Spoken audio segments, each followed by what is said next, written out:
राधे राधे। राधा रानी की कृपा आप सब पर सदा बनी रहे। ओम नमो भगवते वासुदेवाय नमः। आज हम श्रीमद् भगवत गीता का 17वां अध्याय सुनेंगे। तो चलिए हम अध्याय शुरू करते हैं। इस प्रकार भगवान के वचन सुनकर अर्जुन बोले, हे कृष्ण, जो मनुष्य शास्त्र विधि को त्याग कर केवल श्रद्धा से युक्त हुए देवादिकों का पूजन करते हैं, उनकी स्थिति फिर कौन सी है? क्या सात्विक है अथवा राजसी या तामसी है? इस प्रकार अर्जुन के पूछने पर श्री कृष्ण भगवान बोले, हे अर्जुन, मनुष्य की वह बिना शास्त्रीय संस्कारों के केवल स्वभाव से उत्पन्न हुई श्रद्धा सात्विकी और राजसी तथा तामसी ऐसे तीनों प्रकार की ही होती है।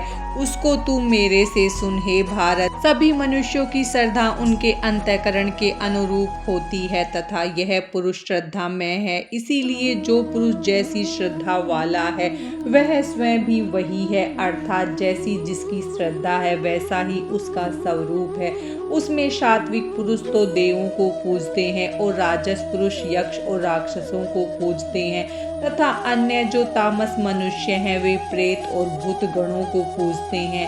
हे अर्जुन, जो मनुष्य शास्त्र विधि से रहित केवल मन कल्पित घोर तप को तपते हैं, दंभ और अहंकार से युक्त एवं कामना, आसक्ति और बल के अभिमान से भी युक्त हैं तथा जो शरीर रूप से स्थित भूत समुदाय को अर्थात शरीर, मन और इंद्रिय आदि के रूप में परिणित हुए आकाश आदि पांच भूतों को और अंतःकरण में स्थित हुए मुझ अंतर्यामी को भी क्रश करने वाले हैं, उन अज्ञानियों को तू आसुरी स्वभाव वाले जान। हे अर्जुन, जैसे श्रद्धा तीन प्रकार की होती है वैसे ही भोजन भी सबको अपनी अपनी प्रकृति के अनुसार तीन प्रकार का प्रिय होता है और वैसे ही यज्ञ और तप दान भी तीन तीन प्रकार के होते हैं। उनके इस न्यारे न्यारे भेद को तू मेरे से सुन। आयु, बुद्धि, बल, आरोग्य, सुख और प्रीति को बढ़ाने वाले एवं रस युक्त, चिकने और स्थिर रहने वाले तथा स्वभाव से ही मन को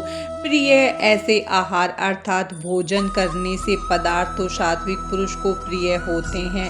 कड़वे, खट्टे, लावण्य युक्त और अति गर्म और तीक्ष्ण, रूखे और दाहकारक एवं दुख, चिंता और रोगों को उत्पन्न करने वाले आहार अर्थात भोजन करने के पदार्थ राजस पुरुष को प्रिय होते हैं तथा जो भोजन अधप का, रस रहित और दुर्गंध युक्त, बासी और उच्छिष्ट है तथा जो अपवित्र भी है वह भोजन तामस पुरुष को प्रिय होता है। हे अर्जुन, जो यज्ञ शास्त्रीय विधि से नियत किया गया हुआ है तथा करना ही कर्तव्य है, ऐसे मन को समाधान करके फल को न चाहने वाले पुरुषों द्वारा किया जाता है वह यज्ञ तो सात्विक है। और हे अर्जुन, जो यज्ञ केवल दंभ आचरण के लिए ही अथवा फल को ही उद्देश्य रखकर किया जाता है उस यज्ञ को तू राजस जान तथा शास्त्रीय विधि से हीन और अनुदान से रहित तथा बिना मंत्रों के, बिना दक्षिणा के और बिना श्रद्धा के किए हुए यज्ञ को तामस यज्ञ कहते हैं। हे अर्जुन, देवता, ब्राह्मण, गुरु और ज्ञानी जनों का पूजन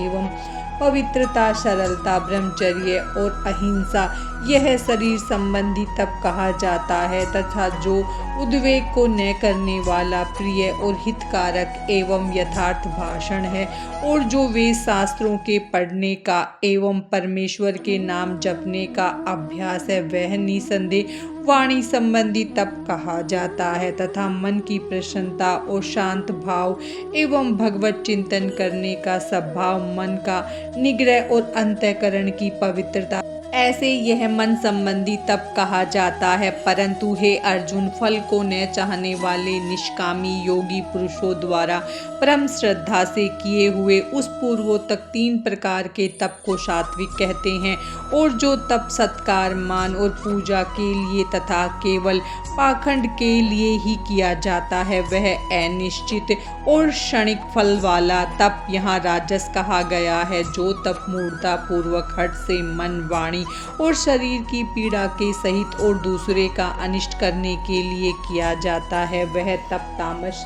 कहा गया है। और हे अर्जुन, दान देना ही कर्तव्य है। ऐसे भाव से जो दान देश काल और पात्र को प्राप्त होने पर प्रत्यु उपकार न करने वाले के लिए दिया जाता है, वह दान तो सात्विक कहा गया है। और जो दान कलेश पूर्वक अथवा प्रत्युक उपकार के प्रयोजन से अर्थात बदले में अपना सांसारिक कार्य सिद्ध करने की आशा से अथवा फल को उद्देश्य रखकर फिर दिया जाता है, वह दान राजस कहा गया है। और जो दान बिना सत्कार किए अथवा तिरस्कार पूर्वक अयोग्य देश काल में कुपात्रों के लिए अर्थात मंद मांस आदि अभक्ष्य वस्तुओं के खाने वाले एवं चोरी चारी आदि नीच कर्म करने वालों के लिए दिया जाता है, वह दान तामस कहा गया है। हे अर्जुन, ओम तत्सत।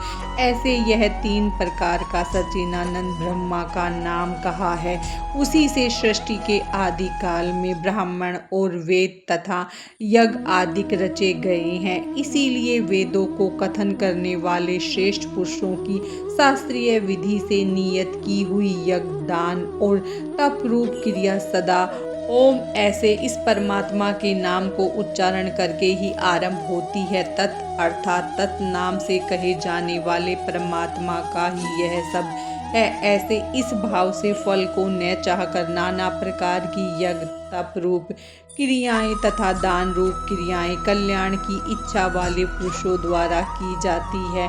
सत ऐसे यह परमात्मा का नाम सत्य भाव में और श्रेष्ठ भाव में प्रयोग किया जाता है तथा हे पार्थ, उत्तम कर्म में भी सत शब्द प्रयोग किया जाता है तथा यज्ञ, तप और दान में जो स्थित है वह भी सत है, ऐसे कही जाती है। और उस परमात्मा के अर्थ किया हुआ कर्म निश्चय पूर्वक सत है, ऐसे कहा जाता है। हे अर्जुन, बिना श्रद्धा के होमा हुआ हवन तथा दिया हुआ दान एवं तपा हुआ तप और जो कुछ भी किया हुआ कर्म है वह समस्त असत ऐसे कहा जाता है। इसीलिए वह न तो इस लोक में लाभदायक है और न मरने के पीछे ही लाभदायक है। इसीलिए मनुष्य को चाहिए कि सच्चिदानंद परमात्मा के नाम का निरंतर चिंतन करता हुआ निष्काम भाव से केवल परमेश्वर के लिए शास्त्रीय विधि से नियत किए हुए कर्मों का परम श्रद्धा और उत्साह के साथ आचरण करे। श्रीमद् भगवत गीता का 17वां अध्याय पूर्ण हुआ। अब हम श्रीमद् भगवत गीता के 17वें अध्याय का महत्व सुनेंगे। महादेव जी कहते हैं कि पार्वती, अब 17वें अध्याय की अनंत महिमा श्रवण करो। राजा खड़गबाहु के पुत्र का दुशासन नामक एक नौकर था। वह बड़ी खोटी बुद्धि का मनुष्य था। एक बार वह मांडलिक राजकुमारों के साथ बहुत धन की बाजी लगाकर हाथी पर चढ़ा और कुछ ही कदम आगे जाने पर लोगों के मना करने पर भी वह मूढ़ हाथी के प्रति जोर जोर से कठोर शब्द करने लगा। उसकी आवाज सुनकर हाथी क्रोध से अंधा हो गया और दुशासन पैर फिसल जाने के कारण पृथ्वी पर गिर पड़ा। दुशासन को गिरकर कुछ उच्छ्वास लेते देख काल के समान निर्कुंज हाथी ने क्रोध में भरकर उसे ऊपर फेंक दिया। ऊपर से गिरते ही उसके प्राण निकल गए। इस प्रकार कालवश मृत्यु को प्राप्त होने के बाद उसे हाथी की योनि मिली और सिंघल द्वीप के महाराज के यहाँ उसने अपना बहुत समय व्यतीत किया। सिंघल द्वीप के राजा की महाराज खड़गबाहु से बड़ी मैत्री थी, अतः उन्होंने जल के मार्ग से उस हाथी को मित्र की प्रसन्नता के लिए भेज दिया। एक दिन राजा ने श्लोक की समस्या पूर्ति से संतुष्ट होकर किसी कवि को पुरस्कार रूप में वह हाथी दे दिया और उन्होंने 100 स्वर्ण मुद्राएं लेकर उसे मालवान नरेश के हाथ बेच दिया। कुछ काल व्यतीत होने पर वह हाथी यत्न पूर्वक पालित होने पर भी असाध्य ज्वर से ग्रस्त होकर मरणासन हो गया। हाथी वालों ने जब उसे ऐसी शोचनीय अवस्था में देखा तो राजा के पास जाकर हाथी के हित के लिए शीघ्र ही सारा हाल कह सुनाया। महाराज, आपका हाथी अस्वस्थ जान पड़ता है, उसका खाना पीना और सोना सब छूट गया है, हमारी समझ में नहीं आता इसका क्या कारण है। हाथी वालों का बताया हुआ समाचार सुनकर राजा ने हाथी के रोग को पहचानने वाले चिकित्सा कुशल मंत्रियों के साथ उस स्थान पर पदार्पण किया जहां हाथी ज्वरग्रस्त होकर पड़ा था। राजा को देखते ही उसने ज्वर जनित वेदना को भूलकर संसार को आश्चर्य में डालने वाली वाणी में कहा, संपूर्ण शास्त्रों के ज्ञाता, राजनीति के समुद्र, शत्रु समुदाय को परास्त करने वाले तथा भगवान विष्णु के चरणों में अनुराग रखने वाले महाराज, इन औषधों से क्या लेना है, वैद्यों से भी कुछ लाभ होने वाला नहीं है, दान और जप से भी क्या सिद्ध होगा। आप कृपा करके गीता के 17वें अध्याय का पाठ करने वाले किसी ब्राह्मण को बुलाइए। हाथी के कथा अनुसार राजा ने सब कुछ वैसा ही किया। तदंतर गीता पाठ करने वाले ब्राह्मण ने जब उत्तम जल को अभिमंत्रित करके उसके ऊपर डाला तब दुशासन गजयोनि का परित्याग करके मुक्त होकर गया। राजा ने दुशासन को दिव्य विमान पर आरूढ़ एवं इंद्र के समान तेजस्वी देखकर पूछा, तुम्हारी पूर्व जन्म में क्या जाति थी, क्या स्वरूप था, कैसे आचरण थे और किस कर्म से तुम यहाँ हाथी होकर आए थे, ये सारी बातें मुझे बताओ। राजा के इस प्रकार पूछने पर संकट से छूटे हुए दुशासन ने विमान पर बैठे बैठे ही स्थिरता के साथ अपना पूर्व जन्म का उपयुक्त समाचार यथावत कह सुनाया। तत्पश्चात नरश्रेष्ठ मालव नरेश भी गीता के 17वें अध्याय का पाठ करने लगे। इससे थोड़े ही समय में उनकी मुक्ति हो गई। श्रीमद् भगवत गीता के 17वें अध्याय का महत्व पूर्ण हुआ। ओम नमो भगवते वासुदेवाय नमः। राधे राधे।